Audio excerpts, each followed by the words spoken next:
I've been looking at getting a computer for a while now, and one that I've been looking at a lot is different models of a Mac. I've been looking at the iMac Pro, the Mac Pro. I've been looking at all those different models, and I just came across a story the other day where iMac Pro base model is officially being discontinued. They said that it's only going to be listed as while supplies last. So they haven't officially confirmed that it's discontinued, but they're not going to be making any more. They're not adding any more to the supply.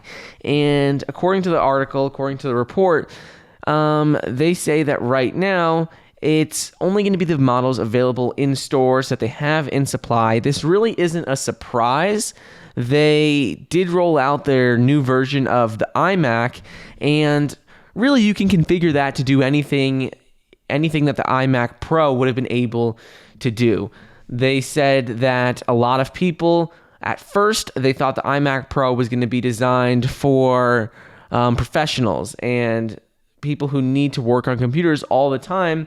But really, the iMac is capable of doing anything you need if you just modify it on the website. You can configure it any way you want. So on the website, they still have the iMac Pro, the iMac, and the Mac Pro still available on the website. So you can still check all of those out.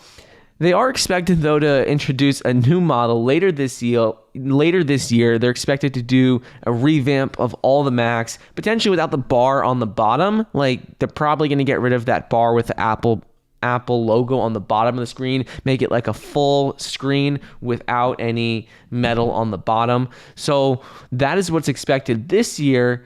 But right now, if you do want to get the iMac Pro, it is only while supplies last. They aren't doing any more, and really they haven't made any major updates to the iMac Pro since it was first launched back in 2017. It was launched for gaming, VR, high-end editing, and graphics works, but really the new iMac that was just released in August is capable of doing everything that the iMac Pro is, and that's really the most popular one right now. The iMac is the most popular version because people could just customize it however they want, and you don't need the iMac Pro. It's really not needed anymore. The base model still, if you're looking to get it, is $4,999, and if you are looking to get something like me, I'm looking to get a couple new computers for the business, and I might wait a little bit. I might wait to see after they do the revamp. They come out with new models probably